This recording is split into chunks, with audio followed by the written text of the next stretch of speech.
ഞാനിവിടെ പറയാൻ പോകുന്നത് എൻ്റെ ജീവിതത്തിൽ സംഭവിച്ച ഒരനുഭവമാണ്. കൂടുതൽ വളച്ചൊടിക്കാതെ കാര്യത്തിലേക്ക് കടക്കാം. ഞാൻ സമീർ, വയസ്സ് 27. എൻ്റെ വീടിനടുത്ത് പുതുതായി വീട് വെച്ച് താമസം തുടങ്ങിയ ജമീലയെയും അവരുടെ ഭർത്താവിൻ്റെ സഹോദരിയെയും ഞാൻ വളർത്ത സംഭവമാണ് നിങ്ങളോട് പറയുന്നത്. 35 വയസ്സോളം കാണും ജമീലയ്ക്ക്. 3 മക്കളുണ്ട്. കുറച്ച് തടിയും അതിനകത്ത് ഉയരവും നല്ല ഭംഗിയുമൊക്കെയുള്ള ഒരു മുതലാണ് ജമീല.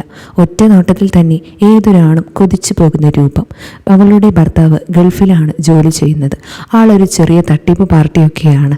ഇവർ വീടിനടുത്ത് താമസം തുടങ്ങി കുറച്ചു കഴിഞ്ഞപ്പോൾ തന്നെ അവരുടെ മൊബൈൽ നമ്പർ ഞാൻ ഒപ്പിച്ചു. ഫോൺ വിളിക്കാൻ ചെറിയ പേടിയുള്ളത് കൊണ്ട് കുറേ ദിവസം അനങ്ങിയില്ല. എന്നു രാത്രി വിചാരിക്കും നാളെ എന്തായാലും വിളിച്ച് സംസാരിക്കണമെന്ന്. പക്ഷെ നേരം വെളുത്താൽ ആ കാര്യം ഓർക്കുമ്പോൾ തന്നെ നെഞ്ചിലൂടെ ബുള്ളറ്റ് ഓടും. ഒരു ദിവസം തീരുമാനിച്ചു, വിളിച്ചാൽ എന്ത് സംഭവിക്കും എന്നോർത്ത് ദിവസങ്ങൾ തള്ളി നീക്കിയാൽ ശരിയാവില്ല. എന്തായാലും വിളിക്കുക, എന്താണ് റിയാക്ഷൻ എന്ന് വെച്ചാൽ അത് സംഭവിക്കട്ടെ. അങ്ങനെ രണ്ടും കൽപ്പിച്ച് വിളിച്ചു. അവർ കോൾ എടുത്തു.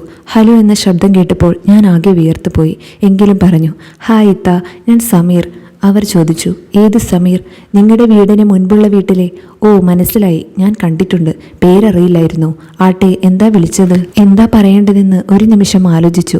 ചക്രവർത്തമാനത്തിലേക്ക് കടന്നാൽ പ്രശ്നമായാലോ? എടുത്തു ചാടി അങ്ങനെ ഒരു സാഹസം വേണ്ട. വേറെ എന്തെങ്കിലും ചോദിക്കാം. അപ്പോൾ പെട്ടെന്ന് തോന്നിയതങ്ങ് ചോദിച്ചു, നിങ്ങളുടെ നാട്ടിലുള്ള തറവാടിനടുത്ത് ഒരു നിസാമുണ്ട്, അറിയോ? നിസാമോ? ഇല്ല, എന്തിനാ? എൻ്റെ കൂട്ടുകാരൻ്റെ പെങ്ങക്ക് അവൻ്റെ ആലോചന വന്നിട്ടുണ്ട്. നിങ്ങളെ തറവാടിനടുത്തുള്ള പയ്യനായതുകൊണ്ട് ഒന്ന് അന്വേഷിക്കാൻ വേണ്ടി വിളിച്ചതാ. അവൻ്റെ വീട്ടുപേരറിയോ? അല്ലെങ്കിൽ ഉപ്പാൻ്റെ പേരറിയോ? പെങ്ങളുണ്ടോ? ഉപ്പാൻ്റെ പേര് അബ്ദുള്ള. പയ്യന് ജോലി ഗൾഫിലാ. അപ്പോൾ അവർ അവൻ്റെ സ്ഥലപ്പേര് ചോദിച്ചു. ഞാൻ ചുമ്മാ എന്തൊക്കെയോ പറഞ്ഞു. അവർ അന്വേഷിച്ചു പറയാം എന്ന് പറഞ്ഞു. കോൾ കട്ട് ചെയ്ത് ഒരു 15 മിനിറ്റായി കാണും. അവർ എന്നെ വിളിച്ചു. എൻ്റെ നമ്പർ എവിടുന്ന് കിട്ടി? അതൊക്കെ കിട്ടി. ഒരു അയൽവാസിയുടെ നമ്പർ കിട്ടാനാണോ പാട്? അവൾ ഒന്ന് മൂളി. എന്നിട്ട് ശരിയെന്ന് പറഞ്ഞ് കോൾ കട്ട് ചെയ്തു. പിന്നെ ഒരു 2 ദിവസത്തിന് അവളുടെ ഒരു അനക്കവും കണ്ടില്ല. 2 ദിവസം കഴിഞ്ഞ് ഒരു മിസ്ഡ് കോൾ വന്നു. ഞാൻ പെട്ടെന്ന് തന്നെ തിരിച്ചു വിളിച്ചു. എന്താ ഇത്ത? എനിക്ക് നീ പറഞ്ഞ ആളെ അറിയില്ല. ആ പേരിൽ ഒരാളുണ്ട്, പക്ഷെ ഉപ്പയുടെ പേര് അതല്ല. ഓ ശരി ഇത്ത, അത് വിട്ടുകള, സാരമില്ല. പിന്നെ ഇത്തയോടൊരു കാര്യം പറഞ്ഞാൽ ദേഷ്യപ്പെടുമോ? എന്ത് കാര്യം? പറയ്, എന്നിട്ട് ആലോചിക്കാം. കുറച്ച് കട്ടിയായിട്ടാണ് അവൾ അത് പറഞ്ഞത്. അത് കേട്ടപ്പോൾ ഞാൻ പേടിച്ചു. ഒന്നുമില്ല ഇത്ത.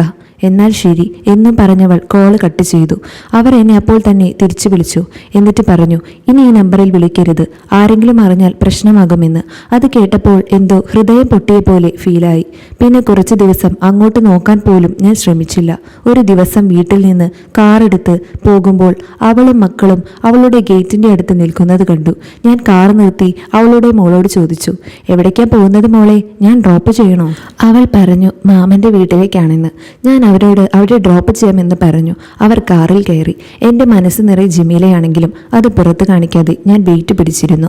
അവളോടൊന്നും മിണ്ടിയില്ല, മകളോട് മാത്രം മിണ്ടി. അപ്പോൾ അവൾ എന്നോട് സംസാരിക്കാൻ തുടങ്ങി. എന്തുപറ്റി? വലിയ മസിൽ പിടുത്തമാണല്ലോ. ഒന്നുമില്ല, അയൽപക്കത്തുകാരനാണെന്ന പരിഗണന പോലും ഇല്ലല്ലോ. അതാണല്ലോ താക്കീത് തന്നത്.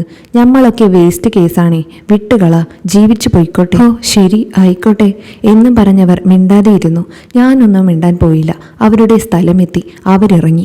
അപ്പോഴും ഞാൻ അവരുടെ മുഖത്ത് നോക്കിയില്ല. മകളോട് മാത്രം ബൈ പറഞ്ഞു. അവരെന്നെ നോക്കി താങ്ക്സ് പറഞ്ഞു. ഞാൻ ഹോ ശരി മേഡം എന്ന് പറഞ്ഞ് അവർ പോയി. അന്ന് രാത്രി അവർ എന്നെ വിളിച്ചു. മകളുടെ മുൻപിൽ എന്താ നിന്റെ കളി? അവരുടെ പപ്പ വിളിക്കുമ്പോൾ നീ എന്നോട് ചൂടായി സംസാരിച്ചു എന്ന് മക്കൾ പറഞ്ഞാലോ? പറഞ്ഞാലല്ലേ, അത് ഞാൻ നോക്കിക്കോളാം, മേഡം പേടിക്കണ്ട, വേറെ ഒന്നുമില്ലല്ലോ.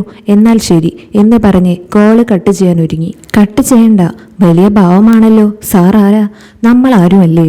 നിങ്ങളൊക്കെ വലിയ ആൾക്കാരല്ലേ മേഡം. എൻ്റെ നമ്പർ ഡിലീറ്റ് ചെയ്യാത്തത്? മതി, കുറെ നേരമായി നീ ആക്കി സംസാരിക്കാൻ തുടങ്ങിയിട്ട്. ഞാൻ വലിയ ആളും നീ ചെറിയ ആളും എന്ന് വിചാരിച്ചൊന്നുമല്ല ഞാൻ അന്ന് അങ്ങനെ പറഞ്ഞത്. ഞാനൊരു പെണ്ണാണ്. നാളെ ഒരു പ്രശ്നം വന്നാൽ അത് എന്നെ മാത്രമേ ബാധിക്കൂ. അതാ അങ്ങനെ പറഞ്ഞത്. പിന്നെ നീ അന്ന് എന്തോ പറയാനുണ്ടെന്ന് പറഞ്ഞു. അതെന്താ? ആ ചോദ്യം അതറിയാൻ ആഗ്രഹിക്കുന്നുണ്ടെന്ന് തോന്നൽ എന്നിലുണ്ടാക്കി. ഇപ്പോൾ അത് പറയണ്ട എന്ന് നിശ്ചയിച്ചുകൊണ്ട് പറഞ്ഞു. ഒന്നുമില്ല, അത് വെറുതെ. നിനക്ക് സ്നേഹമുണ്ടെങ്കിൽ പറയൂ. ഓഹോ, സ്നേഹമുണ്ടെങ്കിൽ പറയൂ എന്ന്. അപ്പോൾ വഴിക്ക് വരുന്നുണ്ട്. ഇനി ഞാനും അല്പം ബലംപിടുത്തം കുറയ്ക്കാം എന്ന തീരുമാനത്തോടെ പറഞ്ഞു. അത് എൻ്റെ ഫ്രണ്ടാവാമോ എന്ന് ചോദിക്കാൻ വന്നതാ. ഓ അത്രയുള്ളൂ, ശരി. ഇന്നു മുതൽ നീ എൻ്റെ ഫ്രണ്ടാണ്. മനസ്സിൽ 1000 ലഡ്ഡു ഒന്നിച്ചു പൊട്ടിയതുപോലെ തോന്നി എനിക്ക്. അന്ന് മുതൽ ജമീല എൻ്റെ ഫ്രണ്ടായി. എല്ലാ രാത്രികളിലും അവരെന്നെ വിളിക്കും. ആദ്യമൊന്നും ഞാൻ വേറെ രീതിയിലൊന്നും സംസാരിക്കാൻ പോയില്ല. പിന്നെ അവർ അവരുടെ പേഴ്സണൽ കാര്യമൊക്കെ എന്നോട് ഷെയർ ചെയ്യാൻ തുടങ്ങി. ഭർത്താവിൻ്റെ കാര്യങ്ങൾ പറഞ്ഞു. അയാളുടെ ഭാര്യ എന്ന പരിഗണന പോലും തരുന്നില്ല എന്നൊക്കെ പറഞ്ഞു. ആ ദിവസമാണ് ഞാൻ ആദ്യമായി അവരോട് ഗൂഢാർത്ഥത്തിൽ സംസാരിച്ചത്. നിങ്ങളെപ്പോലെ ഇത്ര സുന്ദരിയായ പെണ്ണിനെ എനിക്ക് കിട്ടിയിരുന്നെങ്കിൽ ഞാൻ ഇന്നും നിങ്ങളെ പറ്റിപ്പിടിച്ച് അടുത്ത് തന്നെ ഇരുന്നേനെ. അങ്ങനെ എന്തൊക്കെയോ ഞാൻ പറഞ്ഞു. അപ്പോൾ എല്ലാ പെണ്ണുങ്ങളെയും പോലെ അവളും സെന്റി ഡയലോഗ് പറഞ്ഞു. എന്ത് സൗന്ദര്യം, എനിക്ക് വയസ്സായി, 3 മക്കളുടെ ഉമ്മയായി. ഹോ പിന്നെ അത് കാണുന്നവർക്കും തോന്നണ്ടേ? ആട്ടെ, കാണുന്നവർക്ക് എന്താ തോന്നുന്നത്? മറ്റുള്ളവരുടെ കാര്യം എനിക്കറിയില്ല. പക്ഷേ എനിക്ക് അത്രയും ഭംഗി തോന്നുന്നുണ്ട്. ഇത്തയുടെ ഭംഗി ഓരോ ഭാഗവും എനിക്ക് രുചിച്ചു നോക്കാൻ തോന്നുന്നു. അത് കേട്ട് അവൾ കുറച്ചു നേരം മിണ്ടാതെയിരുന്നു. എന്നിട്ട് പറഞ്ഞു, മതി മതി, ഓവറായി. ഓവറല്ല, ഉള്ളത് പറഞ്ഞതാ. ഇതൊന്ന് മൂളിയാൽ മാത്രം മതി. ഒന്ന് പോടാ എന്ന് പറഞ്ഞവർ ടോപ്പിക്ക് ചേഞ്ച് ചെയ്തു. വേറെ എന്തൊക്കെയോ സംസാരിച്ചു. എന്നിട്ട് കോൾ കട്ടാകും മുന്നേ ഞാൻ പിന്നെയും ചോദിച്ചു, അപ്പോൾ ഞാൻ പറഞ്ഞ കാര്യം എന്തായി? സമ്മതമാണോ? ഞാൻ നിർബന്ധിക്കുന്നില്ല. സമ്മതമെങ്കിൽ നാളെ പറയണം. സമയമെടുത്ത് ചിന്തിച്ചോ? അവർ ഒന്നും പറഞ്ഞില്ല. ഞാൻ ഗുഡ് നൈറ്റ് പറഞ്ഞു കോൾ കട്ട് ചെയ്തു. പിറ്റേന്നാൾ ഉച്ച കഴിഞ്ഞ് 2 മണിക്ക് അവരുടെ കോൾ വന്നു. നീ എവിടെ? എങ്ങും പോയില്ലേ? ഇന്ന് കണ്ടതേ ഇല്ലല്ലോ. ഓഹോ, അപ്പോൾ എന്നെ കാണാൻ വേണ്ടി ഇങ്ങോട്ട് നോക്കാറൊക്കെ ഉണ്ടല്ലേ? പിന്നെ പുറത്ത് മാത്രം എന്തിനാ ജാട കാണിക്കുന്നത്? ജാടയൊന്നും കാണിച്ചിട്ടില്ല. പിന്നെ നീ പറഞ്ഞ കാര്യം അത്ര എളുപ്പമാണോ?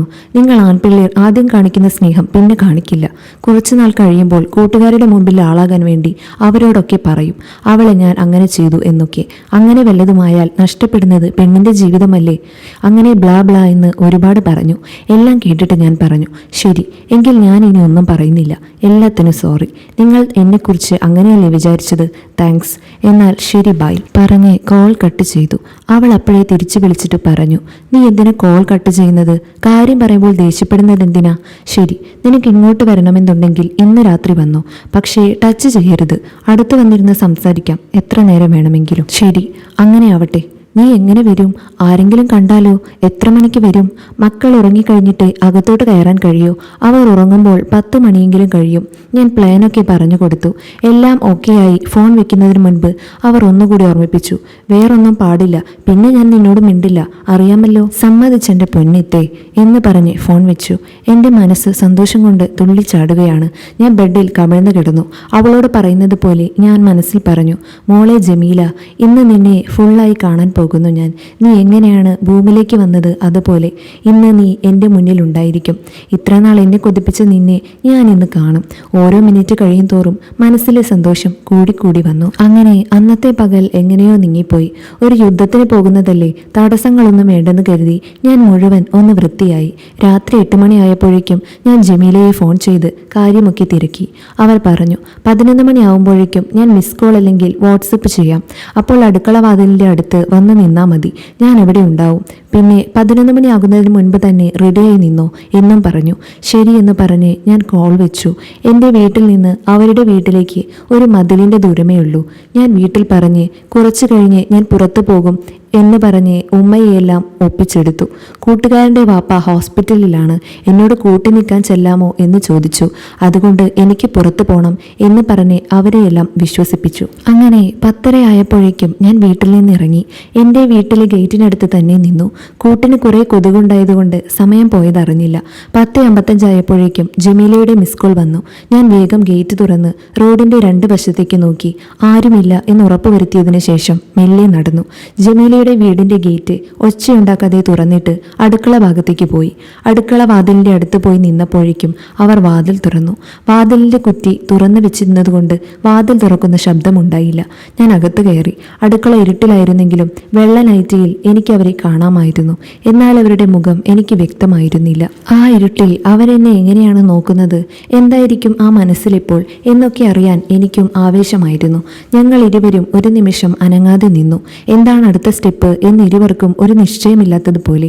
പെട്ടെന്ന് ഇത്ത മുന്നോട്ട് വന്നിട്ട് എന്നെ കടന്നു പോയിട്ട് അടുക്കള വാതിലിന്റെ കുറ്റിയിട്ടു. ഇത്ത അടുത്തുകൂടി പോയപ്പോൾ ഡിയോഡറിന്റെ മണം എനിക്ക് വല്ലാതെ അനുഭവപ്പെട്ടു. അപ്പോൾ അടിച്ചിട്ടേ ഉണ്ടായിരുന്നുള്ളൂ എന്നത് എന്നെ ആകർഷിക്കാൻ വേണ്ടി അടിച്ചതാണെന്ന് എൻ്റെ മനസ്സ് പറഞ്ഞു. വാതിൽ തൊണ്ടയിൽ കുറ്റിയിട്ട് വരുന്ന വഴി എൻ്റെ കയ്യിലേക്ക് ചേർന്ന് നിൽക്കാനായിരുന്നു ഇത്ത ശ്രമിച്ചത്. പക്ഷേ ഇരുട്ടത്ത് പിടിച്ചത് പുട്ടുകുറ്റിയിലായിരുന്നു.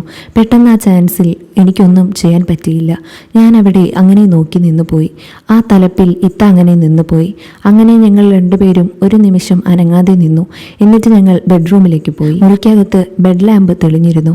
അതിൻ്റെ അരണ്ട വെളിച്ചത്തിൽ ഞാൻ ആ മുറിയാകെ നോക്കി കണ്ടിരുന്നു. കടക്കോലിൽ പിടിച്ച കാര്യം ചോദിക്കണമോ എന്ന് ഞാൻ അറിയാതെ ഒരു നിമിഷം നിന്നു. അപ്പോഴേക്കും ഇത്ത പറഞ്ഞു, അറിഞ്ഞുകൊണ്ട് പിടിച്ചതല്ല, കൈക്ക് പിടിക്കാനായി കൈ നീട്ടിയതാ. ആ പറച്ചിലിൽ സത്യമുണ്ടെന്ന് എനിക്കുറപ്പുണ്ട്. കാരണം അബദ്ധത്തിലായിരിക്കാം അത് സംഭവിച്ചത്. അത് സ്വാഭാവികം.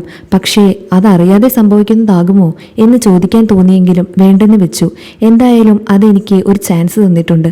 ഇരുട്ടുള്ള സ്ഥലത്ത് ഇത്തയെ കിട്ടിയാൽ എനിക്കും തിരിച്ചതുപോലെ തന്നെ ചെയ്യാമല്ലോ എന്ന് വിചാരിച്ചു. അത് വേണ്ടി വരുമോ, വെളിച്ചത്തിൽ തന്നെ അത് സാധിക്കുമോ എന്ന് നോക്കാം എന്ന കണക്ക് കൂട്ടല്ലായിരുന്നു ഞാൻ. മുറിയിൽ എത്തുന്നത് വരെ ഇത്ത സംസാരിച്ചില്ല. ഞാനിപ്പോൾ വരാം എന്ന് പറഞ്ഞ് ഇത്ത മുറി വിട്ടുപോയി. മക്കൾ ഉറക്കമായോ എന്നുറപ്പിക്കാനുള്ള പോക്കാണെന്ന് ഉറപ്പായിരുന്നു. എന്നോട് ഇരിക്കാൻ പറഞ്ഞു. മുറിയിൽ കട്ടിൽ മാത്രമേ ഉള്ളൂ. അതിൽ ഇരിക്കാനായിരിക്കും പറഞ്ഞത്. ഇത്ത കിടക്കുന്ന കട്ടിലിൽ ഞാനിരിക്കുമ്പോൾ എൻ്റെ വരവിലൂടെ ഇത്ത ആഗ്രഹിക്കുന്നത് എന്തെന്ന കാര്യം ഉറപ്പാണ്. എന്നാൽ ഞാൻ അങ്ങനെ ഒരു ലക്ഷ്യത്തോടെയല്ല വന്നിരിക്കുന്നതെന്ന് തോന്നിപ്പിക്കുന്നതാണ് നല്ലത്. ആഗ്രഹം അതാണെങ്കിലും മുൻകൈ ഇത്തയുടേതാകണം എന്ന ചിന്തയാണ് അങ്ങനെ ഒരു തോന്നലുണ്ടാക്കിയത്. അതുകൊണ്ട് ചുറ്റും നോക്കിയപ്പോൾ ഒരു മൂലയിൽ ഒരു സ്റ്റൂൾ ഇരിപ്പുണ്ട്. അതിനു മുകളിൽ ഒരു സാരി മാറിയിട്ട നിലയിൽ കിടപ്പുണ്ട്. അതെടുത്ത് കട്ടിലിലേക്ക് വെച്ചിട്ട് ഞാൻ ആ സ്റ്റൂളിലിരുന്നു. അപ്പോഴേക്കും ഇത്ത തിരിച്ചെത്തി. പിള്ളേർ ഉറങ്ങിയോ എന്ന് നോക്കാൻ പോയതാ. ഇളയവൻ എൻ്റെ കൂടെയാണ് കിടക്കാറ്. 2 ദിവസമായി അവനെ മാറ്റിക്കിടത്തിയതാ. കുട്ടികൾ തനിച്ചു കിടന്ന് ശീലിക്കണമല്ലോ.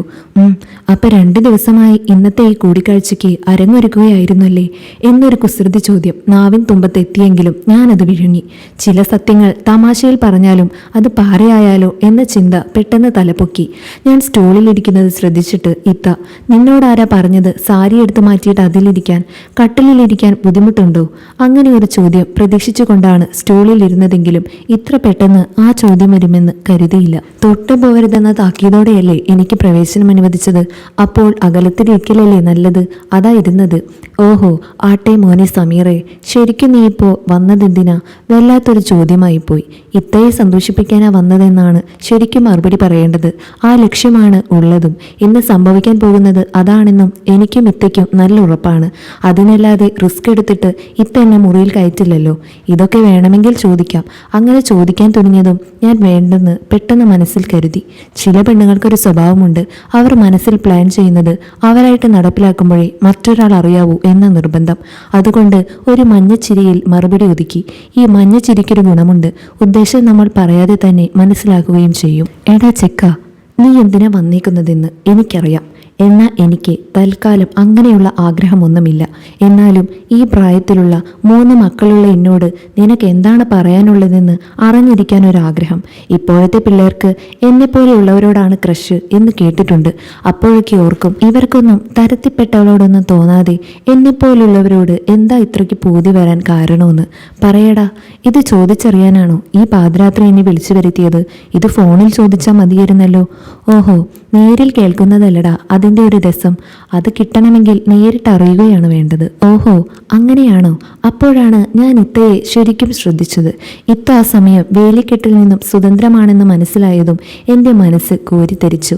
എന്തിനും ഒരുങ്ങിയിരുന്നു കൊണ്ടാണ് എന്നെ പൊട്ടനാക്കുന്ന ഡയലോഗുകൾ കാച്ചുന്നതല്ലേ എന്ന് മനസ്സിൽ ചോദിച്ചുകൊണ്ട് ഞാനൊന്ന് തറപ്പിച്ചു നോക്കി. അത് ഇത്ത മനസ്സിലാക്കുന്നത് അറിഞ്ഞിട്ടും ഞാൻ കണ്ണെടുത്തില്ല.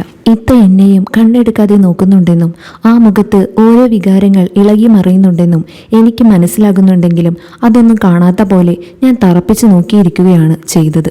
നീ എന്തായി നോക്കുന്നത് എന്നൊരു ചോദ്യമാണ് ഇത്തയിൽ നിന്നും ഞാൻ പ്രതീക്ഷിക്കുന്നത്. അതുണ്ടായാൽ നല്ലൊരു മറുപടി എൻ്റെ മനസ്സിലുണ്ട്. എന്നോടൊന്ന് ചോദിക്കിത്ത എന്ന് മനസ്സിൽ പറയുന്നുമുണ്ട്. ഞാനായിട്ട് ഇനി പറയിപ്പിക്കണം എന്നാണോ ആഗ്രഹിക്കുന്നത്? അതിനുവേണ്ടിയാണോ ഇങ്ങനെ മിണ്ടാതെ നിൽക്കുന്നത്? കുറ്റപ്പെടുത്തണമെങ്കിൽ അങ്ങനെ വേണമല്ലോ. ഇതൊക്കെ മനസ്സിൽ തെളിയുന്നുണ്ടെങ്കിലും നോട്ടം ഉറപ്പിച്ച് നിൽക്കുകയായിരുന്നു ഞാൻ. ഒടുക്കം ഇത്ത എൻ്റെ അടുത്തോട്ട് വന്നിട്ട് ചോദിച്ചു, ഈ രാത്രി എന്നെ നിനക്ക് ഞാൻ സമർപ്പിക്കുകയാണ്. നിനക്ക് ആവശ്യമുള്ളതെല്ലാം ഇന്ന് നിനക്ക് എടുക്കാം എന്ന് പറഞ്ഞുകൊണ്ട് ഒന്നും മിണ്ടാതെ കണ്ണടച്ചുകൊണ്ട് ഇത്ത അവിടെ ഇരുന്നു. ഞാൻ അവസരം നല്ലപോലെ മുതലാക്കി. ആ ദിവസം എല്ലാം ഞങ്ങൾ തമ്മിൽ സംഭവിച്ചിരുന്നു.